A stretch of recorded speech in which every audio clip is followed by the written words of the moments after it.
Hey everyone, and welcome to Almost Cancelled. I am Peter, that is Connor, and we are going to talk about this week's TV news and a bunch of other stuff. Typically, we use this video as kind of like a weekly wrap up to pick our favourite episode of TV of the week, that kind of thing. Any updates on the stuff, any stuff that's coming up soon on the channel, we also use this video for that.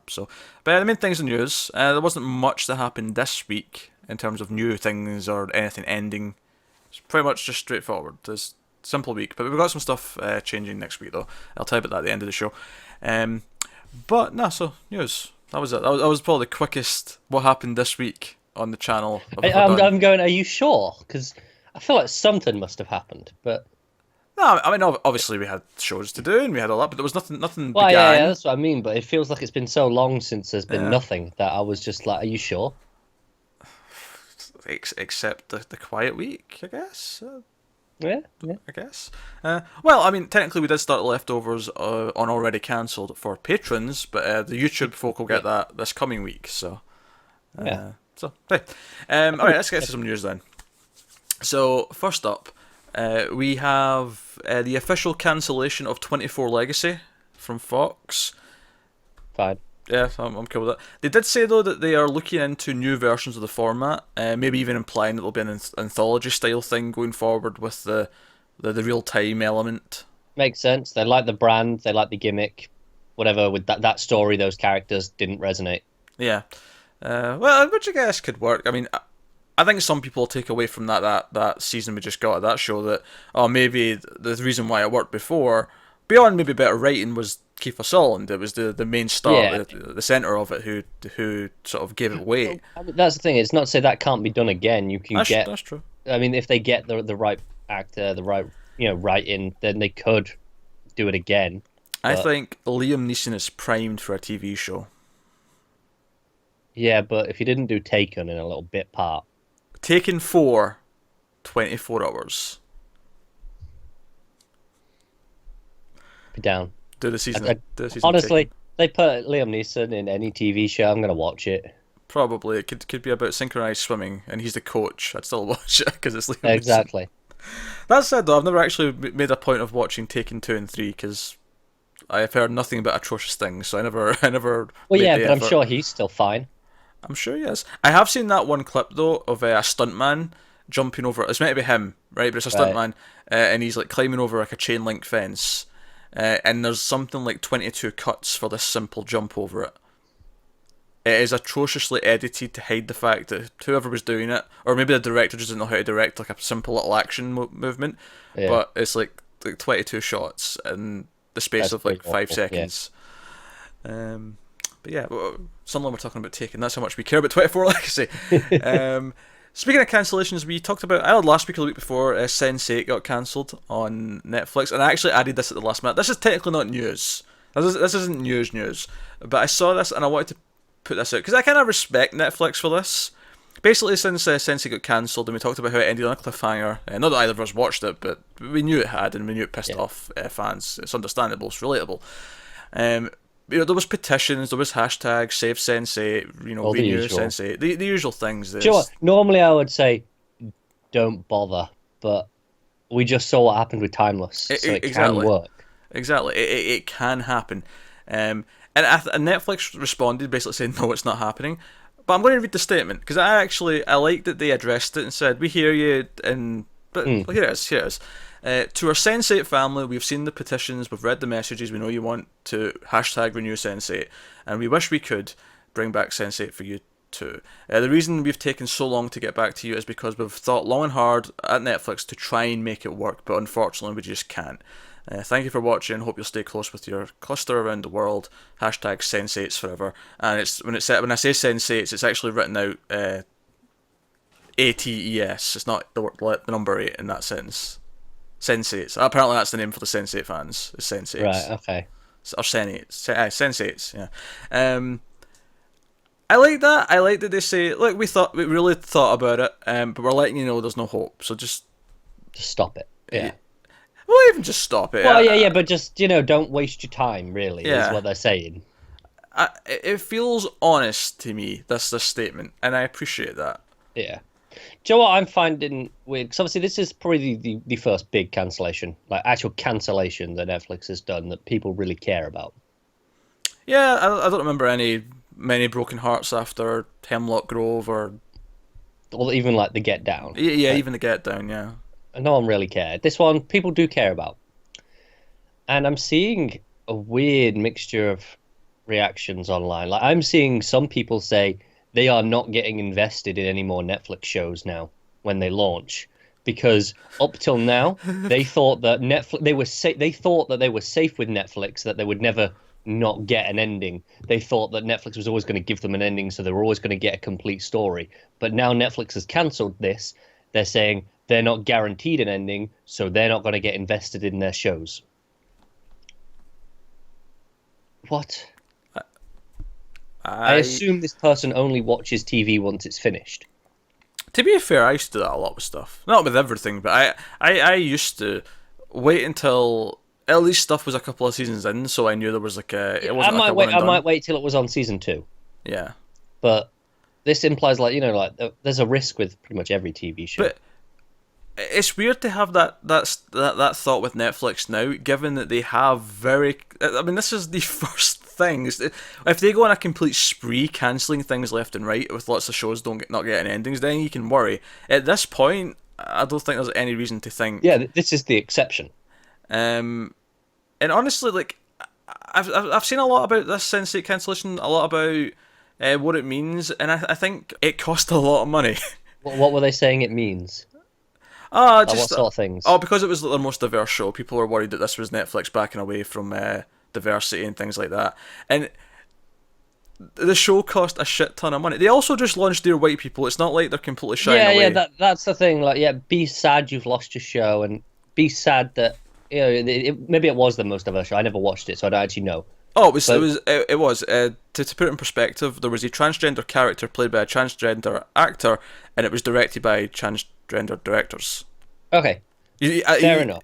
That is pretty unique in the TV world. It is. Oh, absolutely. You can't But name another show that does that. oh no, I can't, and I'm not even gonna try and argue against. But these people need to understand that that's not the reason it got cancelled. It was nothing to do with that, and with it being Netflix, it probably wasn't even to do with how many people were watching it because Just people not talking they about don't it. care. It's people not talking about it. It's not bringing new people in, and And it's we also so expensive. and we already talked about how the budget rumor. I mean, admittedly, rumors here. They haven't flat out confirmed anything, but the buzz is that the price per episode doubled for season two. And Right. it's an expensive show. They shoot on location because they shoot all over the world. All these 8 different characters are all in different countries, and they shoot them all on location, which is Yeah. silly expensive. And people like that about the show. And even though I didn't like the pilot that much, that was the one thing I kind of appreciated is just how kind of unique it felt because they actually were shooting in all these different places. But the problem with doing that is that it's goddamn expensive, and that's It is, and that's just a fact of business essentially. Like, so when something costs more than it's bringing in, it's an unnecessary so expenditure. I completely sympathise with people who are upset they've lost this. I do. It was extremely unique. For both for the diversity reasons, but also for that reason that they were shooting it Yeah. in every country they were saying they were in, as opposed to just putting up a road sign somewhere and pretending they're in. But yeah, but that's not the reason it was cancelled. I mean, the worst offender of that from Netflix, definitely Iron Fist. Oh god, yeah. Their visit to That is Iron Fist is legitimately the opposite of Sense8 in every single way. It was the opposite of diversity. It was the opposite of shooting things on location. yeah. It was the opposite in every goddamn And the way. sad fact is, like the fact that it was on location. That's why it survives. It was cheap. Not on That's location, you mean? Yeah. The fact that it wasn't shot on location. That's why it survives because it's cheap. It gets another shot. Well, Iron Fist, they could have doubled the budget I mean- for that, and it'd probably still be worth keeping around just for the talk, because it's a Marvel show. It has this Yeah, exactly. this built-in safety device. Honestly, I almost feel like Netflix. Like there was all the issues with it. That's kind of good for Netflix because it's talking about it, even though it's bad press. And the fact is, people are talking about it. They're gonna want to go and see it for themselves to see how bad it is. It's that old thing. There's no such thing as bad press. Exactly. But I don't necessarily think that's a completely factual But statement. I think in But this scenario, yeah, I think it might be because people have to at least sign up to the free trial to go I and mean, check it out for themselves. why else was the first Adam Sandler movie they did the most watched movie they've ever had? And that's including everything they've ever put up. That's not just their original movies. That's any movie they've ever had on their service. That their first Adam Sandler movie, what, the Hateful Eight was? No, not Hateful Eight. That's 22. No, I like that movie. What was it? Was it something seven? Or the Uh, six? Something six. there was. I know the one you're on about. Ridiculous. But The Ridiculous Six. yeah, Yeah, I was that's just the one. like, it was stupid, but It I was couldn't stupid. remember. But that was like they announced like in the first week or whatever, that was like the most watched movie they'd ever had, and I'm like, what the hell? Who are these Yeah, people? yeah. And Well, that's it. It's bad press. It's people going, we need to see how bad this is. It's it's people, making fun of it, watching it with a group of friends, and going, you let's drink to this. you should all be ashamed of yourselves. Now I say this as someone who enjoys making fun of bad movies, but you should be ashamed of yourself. There's just certain types of bad movie you should not support. Don't rush out to do it at the very least. Yeah, wait. Like if they'd waited and this had happened, 6 months later, Netflix wouldn't have cared. They'd have gone, right, okay, whatever. But now you've told them, nah, there's an audience for this shit. Ah, dear. But anyway, the point I brought this up is I actually really like the Netflix. As much as some fans might still be pissed at them and think this is a slap in the face, I do think there's an honesty here, just a frank honesty. Like we really tried to make this work, and admittedly, like maybe to give them an ending, maybe they could just greenlight like a one-off movie. Like just okay, go and finish the story. You've got a 2 hour thing to wrap it up, and they could do that. And obviously for some reasons they've decided not to. But To be fair, we don't know that, the creatives might have gone, do you know what, we don't want to do that. We can't condense what yeah, we they might have to 2 hours and it's not worth that. yeah, for all we know, they talked to him about other possible options, and maybe they didn't. But Yeah, maybe they went, oh, we can do it, but you can't shoot on location. And they're like, no, we'll lose what it is, so it's not worth doing. yeah, so I sympathise with everyone about this, but I don't see the cancellation as anything other than a purely financial one. Yeah. Sure, that's 2 weeks in a row we've praised Netflix's business practices. What did we praise last week? When they were talking about the risk taking for the cancellations. Oh right, yeah, yeah. We have to start complaining about something soon because I don't want to. I don't want it appear that we're just up Netflix's Well, ass. I mean, the problem is when they cancel something we care about, that's when we'll complain. That's when we'll complain. That is very true.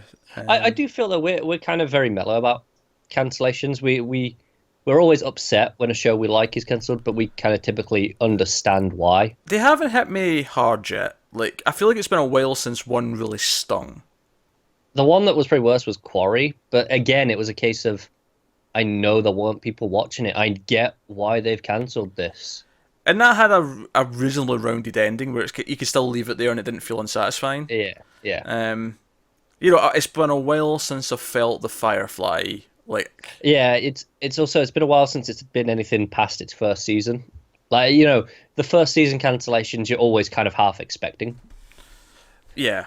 It's the ones where it's like, no, this is season 4 and it's cancelled without warning. That's worse. Everything I was worried about getting cancelled in the last 5-6 years, like Fringe and Chuck, they all eked out to that final season where they knew it was the ending. They just made it, didn't they? Yeah, literally in both cases, they both got shorter final seasons just so they could wrap it up. And Yeah. obviously the networks did that because they wanted syndication and that put them over the 100 episodes. But for me, it was just like, great, I get an ending. Like, Yeah. I don't care now. We've got to the finish line, and so Yeah, season 5 is almost worse than season 4 because at least for season 4 you go, right, they want the syndication. After season 5, what benefit have they got? They have no benefit. And honestly, I think even season 4 gets helped by that because they realise that just one more and then they can do a short season and Yeah, have their cake and eat it, as it were. that's possible. Especially since a show like Fringe and a show like Chuck do very well on box sets and streaming and syndication. Like, people like to consume shows knowing the whole thing's there. Because as much as I feel like over the years they have learned that there's a lot of people who will only even try shows if they know there's an ending. So I think if they can, they like having the complete package to sell to people because. And I do think to bring this back around, Netflix has added to that. The idea is, they're on demand. Yeah. People want the ending. I think them cancelling, I think at least Netflix understands. I think 10 years ago, 15 years ago, I think when Firefly was cancelled, for example, because I mentioned that, I feel like then there was a genuine sense that networks just didn't care about that, and they didn't even understand they were pissing people off. At least not to the same degree. Whereas I feel like now, I feel like when Netflix made this choice, they made it with the knowledge that what they were doing to the fans, and they weighed it up and they said, no, like we still have to cancel it. Yeah. But they knew that. They'd made that decision Yeah. with that in mind, I think. I agree on Netflix. I'm still more cynical about networks. I feel like Yeah, they that's go. fair. I reckon. I honestly think Netflix pays a higher fee if it's got an ending. I think so too. Because I think to them it's more of a package, and they'll just refuse to pay for, They might pay, but they'll pay less if it's if Yeah. it's not got an ending, because people will know. Yeah, And there's no way Netflix pay for Firefly and Freaks and Geeks, but they pay for, and not just because of episode number. Maybe a better comparison would be something that had like 3 seasons and then get cancelled. But yeah, but compared to something like a Fringe or a Chuck or a Buffy or whatever, something that has a complete run, it ends, and yeah, people know it's there. absolutely. And I think, being cynical, I think the networks, they're not going, oh, it'll be good for fans. There'll be good word of mouth still for us. It'll just be like, no, we can get more from Netflix. The cost that we pay for these 13 Yeah. episodes to get to the 100 Oh, that's it. will be offset by the Netflix fee. It's Netflix is basically part of syndication now in a weird way. It is, yeah. I mean, they still do syndication. They still sell it to cable networks It's and stuff. an But extra thing for them. yeah, so that's a big thing. We ended up talking about that a lot. That was something that almost didn't even make it into the news. I just wanted to mention that statement because I liked the honesty about it. Yeah. But I mean, yeah, you could argue maybe it almost reads a little bit condescending, but I think there's a. I think this is more that you would get from any other company. Oh, absolutely. And, any of the networks, Fox and CBS, they would just keep quiet and not give a shit about you. That's it. It's ultimately it is a business decision. So I respect that, they have to make the hard decision. But, credit for them for saying it. Yeah, until of course they cancel something we care about, and then we'll be crying and screaming. Well, we'll be upset, but I'll understand. Probably. Hey, but that's the thing. I think if the cost justifies what the attention it gets, like look at the OA. We like the OA, and that's not something that was huge. It's not something that was doing a lot of stuff for them. But obviously, the ratio of discussion about it to what they were paying per episode. That's it, isn't it? It's all about just the cost versus income. Yeah. That's all it boils down to. I can't imagine OA was an expensive show. It looked good for what it was, but they spent their money wisely. It wasn't a show where they were shooting on these extravagant locations where they. Yeah. Most expensive part was Jason Isaacs. Yeah, his paycheck. Yeah. So let's move on. Speaking of Netflix, we got a trailer for one of their shows that are coming up at the end of June, Gypsy, which we had sort of tentatively written down as a pilot to check out and maybe cover the whole show, depending on what it was. Obviously we had the description, but the trailer kind of gave us more of a sense of what it was about. So, trailer for Gypsy. I'll put the link in the description. That's something I'm going to try and do with these trailers that we talk about. Is I'll try and make sure the links are in the description for people to want to check them out. This is a Naomi Watts show, and it's about a psychiatrist, yes, or therapist, who basically starts to manipulate her patients and has like weird relationships with them behind her husband's back and all sorts of shenanigans. There's a moment in this trailer where it comes up saying from the director of 50 Shades of Grey, and it's like, okay, okay. I think ultimately though, sometimes I feel that's really not indicative of the quality. Oh yeah, not just that, but from anything. It can be, but it puts your mind in a place, especially when you don't know that director for anything else. Like it's not like I can say. It's like if a new James Cameron movie was coming out and it said from the director of Titanic, and I never seen any of his other movies, I'd be like, But like I know he did Terminator. Well, yeah, but Aliens. even then, you're in your mind, you're right. They've chosen Titanic sure. for a reason, and I think that's the same here. They want you to in that mindset. To be fair, they still do that though. When Avatar was coming out, they still said from the director of Titanic. They did, and that's just because it makes money. That was just because it was the biggest movie of all time until Avatar came out, and then that became the biggest movie of all now time. it's from the director of Avatar. But then the rest of the trailer kind of backed that up. There was a lot of sexy things going on, sex behind people's backs and secrets and all that kind of thing. And ultimately, I got to the end of the trailer and I was like, I'm really not looking forward to that. So it's not looking like we're even going to bother trying the first episode of this now. I think part of something we've realised recently, because we had to put a couple of shows on a hiatus recently, because we had so much, and there wasn't actually anything we were doing that we shouldn't have been doing in this rough period. But I think it's leading to us maybe being a little bit more selective about what we choose to cover. And there's some stuff that's just clearly not going to be something we care about from the outset. And that's not to say that we can't be wrong, and we might go back and check something out if it becomes very clear that maybe that was something we should have checked something out. that we could have been wrong about.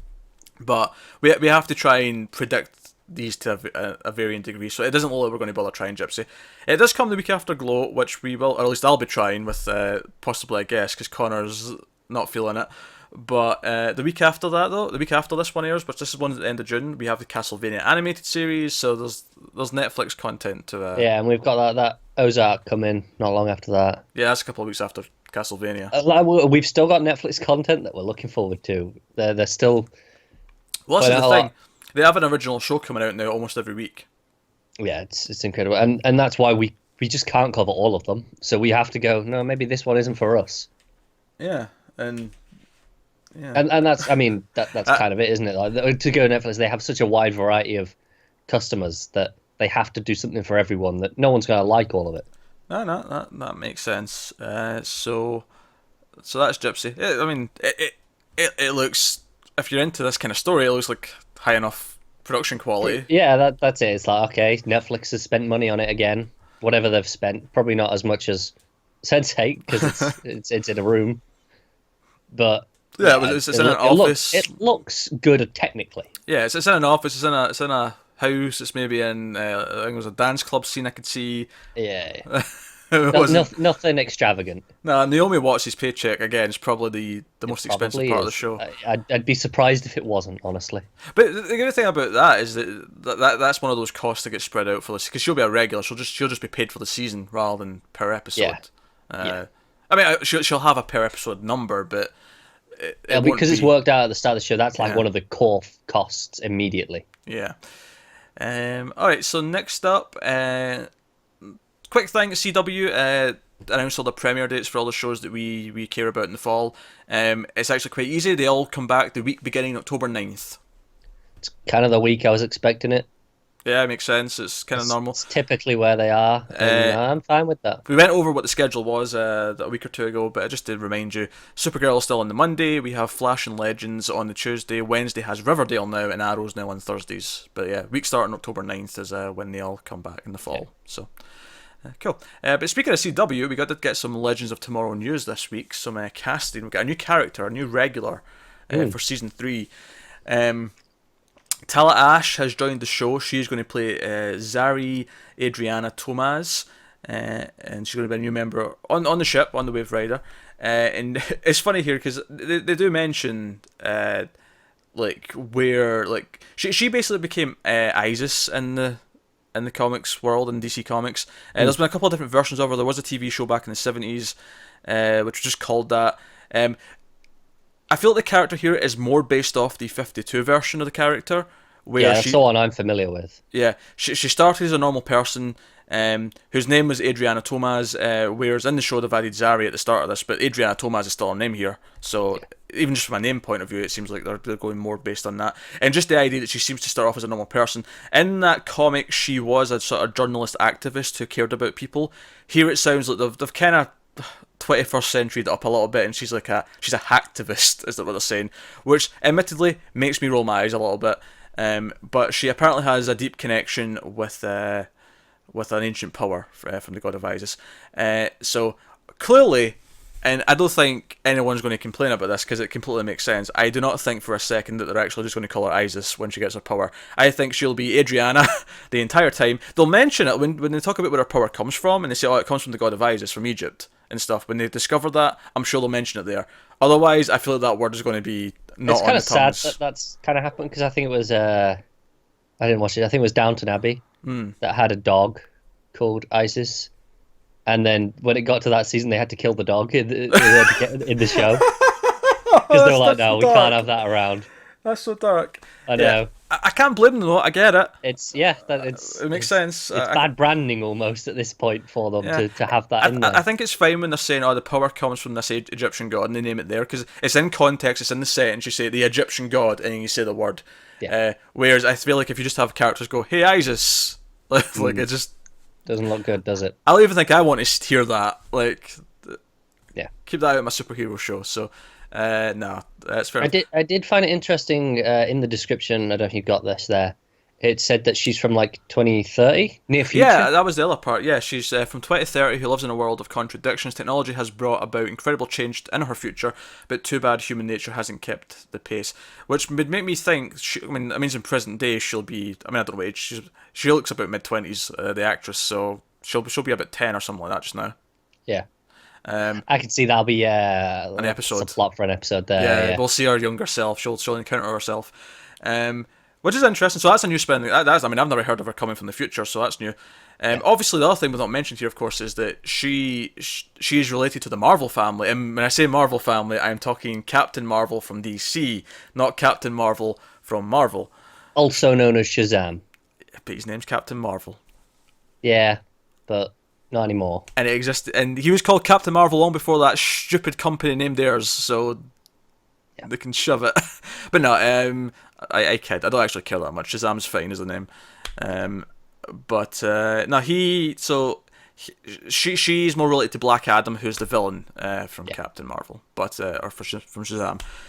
So this actually marks the first Shazam related character in the modern age. Obviously, I mentioned there was a TV show in the 70s. It was a Saturday morning kids kind of show.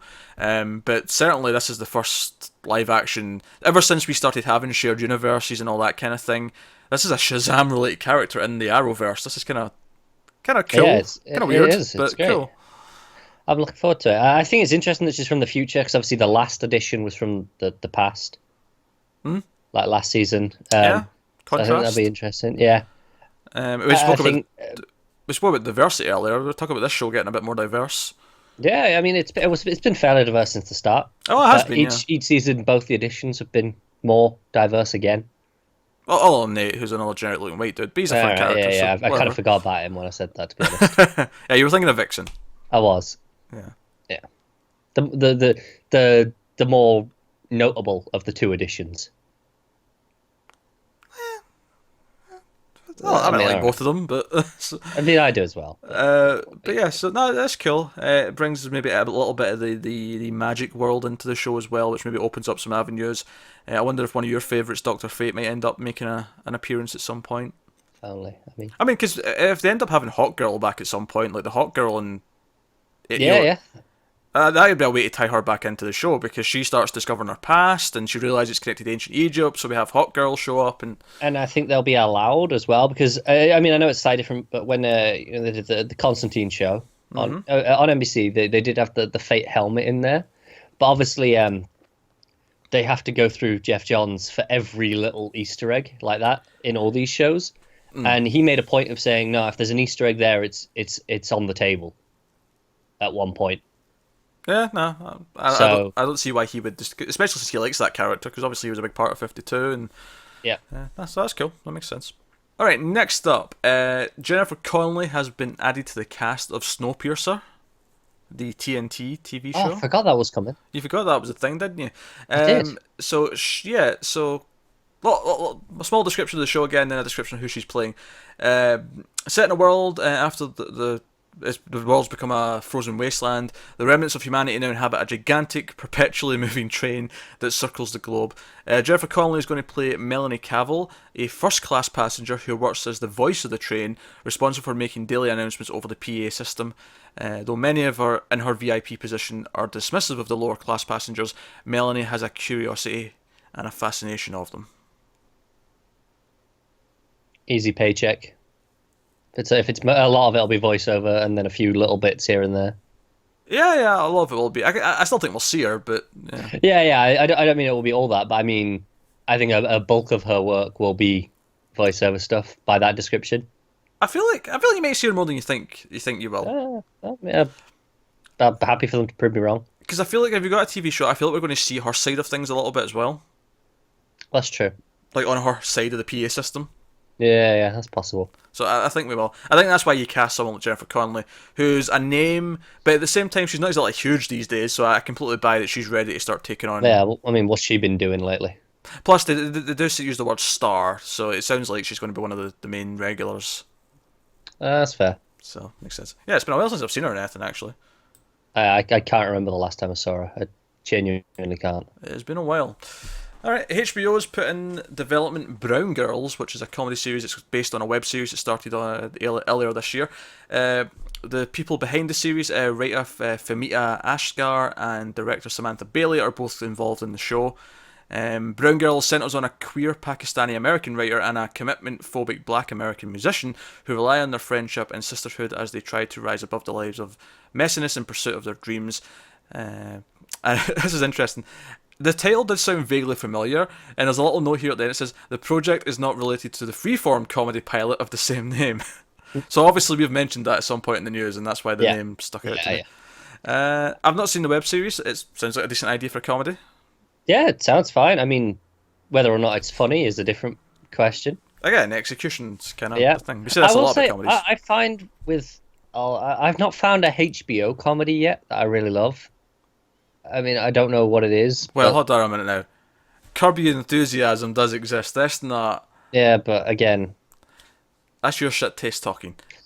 I mean, okay, well, that's fair. I'm just saying, for me personally, when at least modern HBO comedies, when I watch them, I find they're good production value. You know, there's whatever attached to them, and it looks good, but I've not found any that I actually find properly funny yet.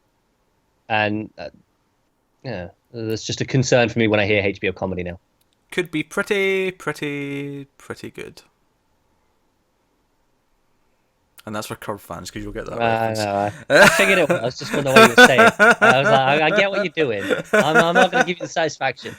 Curb Your Enthusiasm's so good. Season 9's happening. I'm excited. Oh, it's good. This is... Yeah, it sounds like a fine idea. Yeah, no, I'm down. All right, next up, Cowboy Bebop is in development for a live-action series by Tomorrow Studios. Of course, it's based on an anime from 1998. So excited by this, and kind of terrified. Cowboy Bebop, which takes place in 2071 in the original version, follows Spike Spiegel and his gang of bounty hunters, also known as cowboys, as they cavort around the galaxy attempting to capture bad guys and survive some of the most intense dangers of the galaxy has to offer. Yeah, it is basically just a bounty hunter western set in space with a jazz soundtrack. It's fantastic. I mean, honestly, as a description for a potential show, that sounds fine to me. It sounds in my area of interest.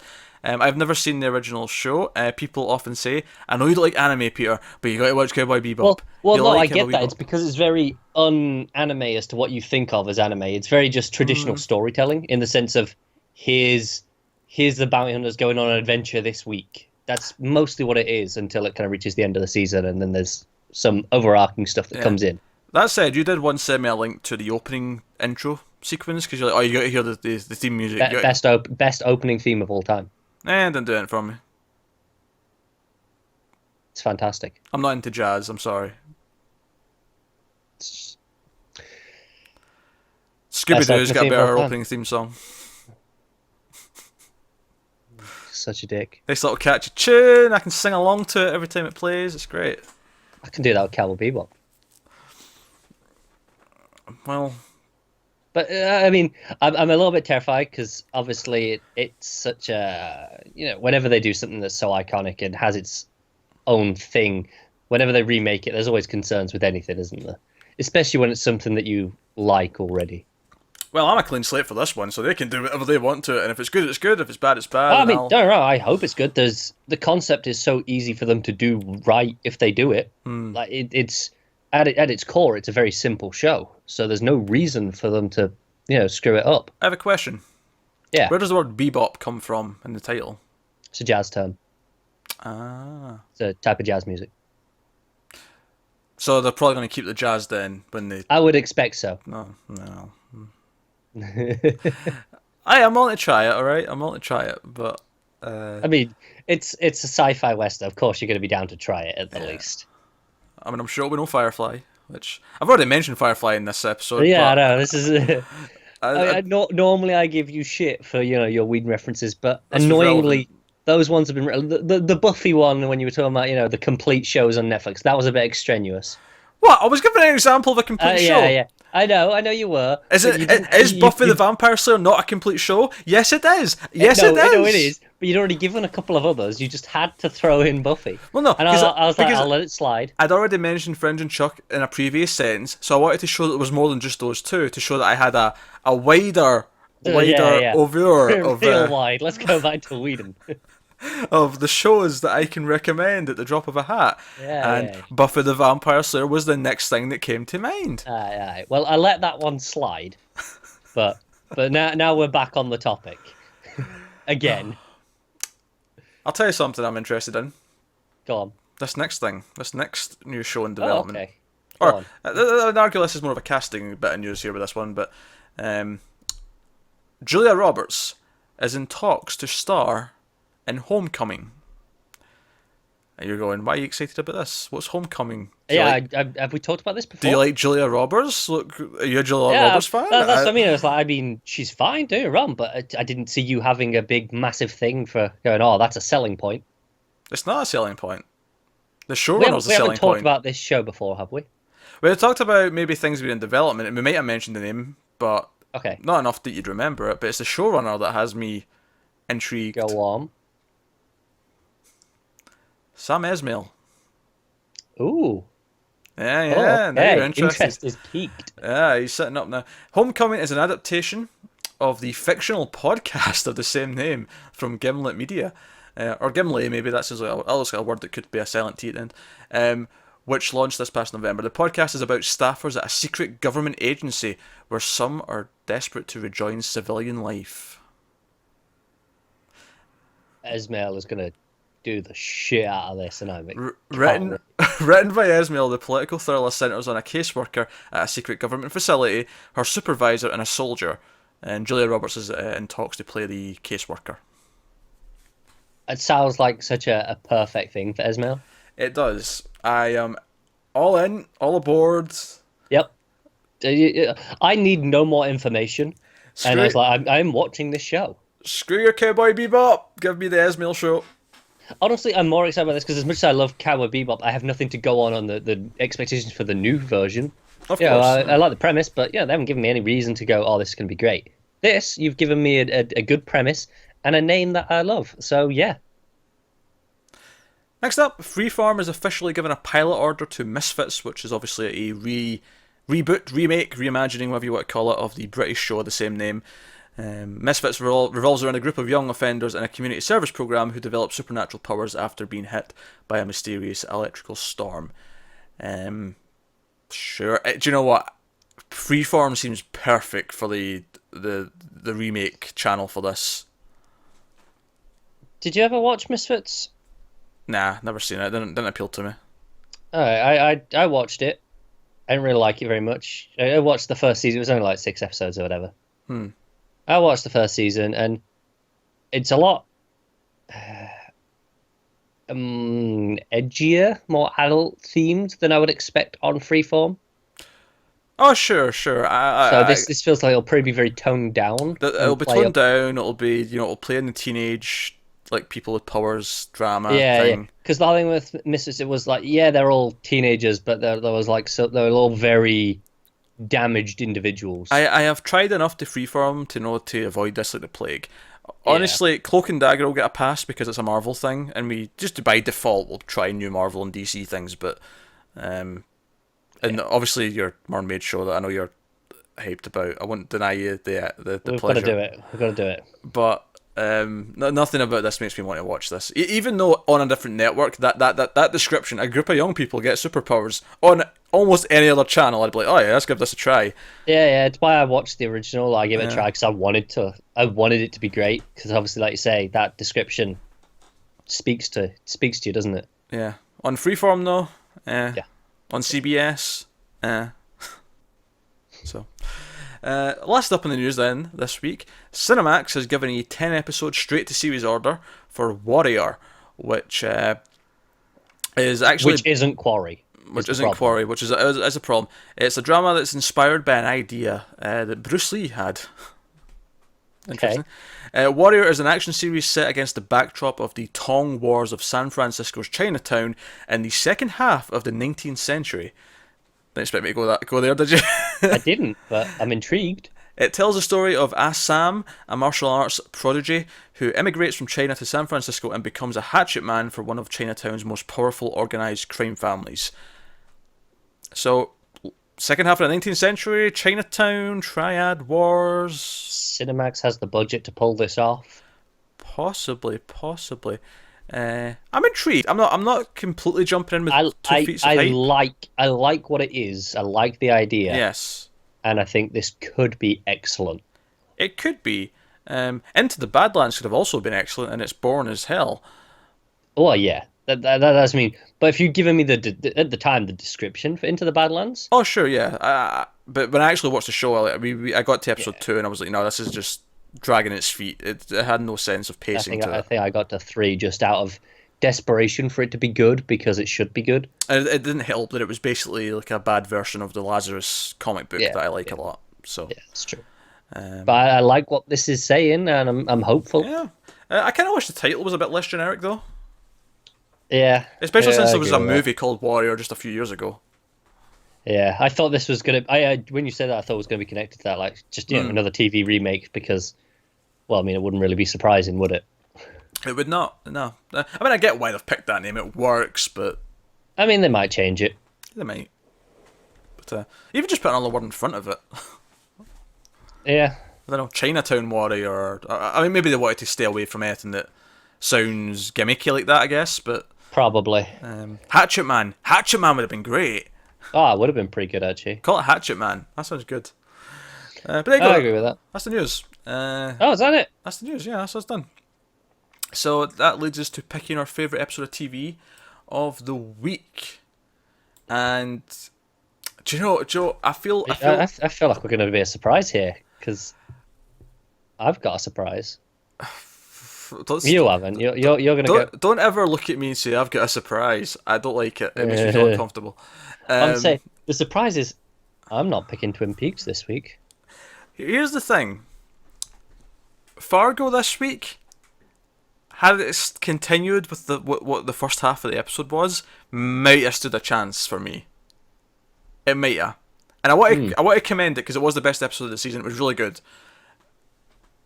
But it just missed the mark on being a contender for the top spot. No, I'm going with it. You going with Fargo? I'm going with Fargo. I think Peaks had another great episode, don't get me wrong. But I think it was probably, out of the 5 episodes, probably the lowest for me at this point. Not that it's by much, but I think Fargo was hands and above its best episode, and it was absolutely excellent. And I didn't have a problem with I don't think the second half made any difference to me. In the same way you said the first half stood out. I'm not going to pick Twin Peaks either, even though I loved the episode. I'm actually going to go with Handmaid's Tale this week, because Handmaid's Tale had an exceptional episode. It did. One of its best of the season. I can't really say it is the best. I'd have to go back and really think about it. It's been very, very consistent in the same kind of benchmark every episode, so it's really tight picking the best of the season. It is. But clearly those are the 3 standouts, and obviously Saul was good as well. So yeah. It says a lot when Saul's probably out of those 4 is probably the weakest, like quite easily out of the 4. This week, sure. I'd say it's this week. I'd say it's usually better than Fargo. Oh, I agree with that. I just mean literally just out of this week, these particular 4 episodes. Hey, and sometimes it's better than Handmaid's Tale. Saul's a heavy. Saul's a contender usually. Oh, it is. Yeah. Like Saul's one of those shows where, I mean, right now we have a lot of shows that are really great on right now. It's really weird how it's all kind of fallen together and aligned like this. All ending at the same time as well, which is really annoying. All in Twin Peaks, obviously, which is on all summer. But yeah, like, had Saul been on at a different time of year, Saul is the kind of show that would have won every week almost if it was against other things.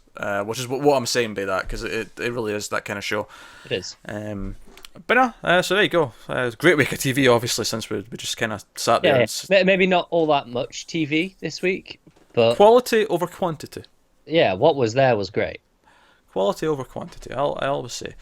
So no, that's our favourites of the week. So I mentioned this last week, but obviously we're recording this before Winona Earp starts. But technically this might go up after the Winona Earp At least certainly after it airs, maybe after we've even done the review.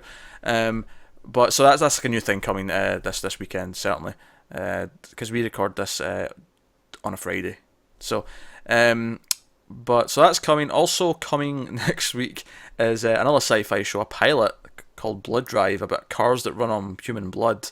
And it's this is Peter's mermaid show.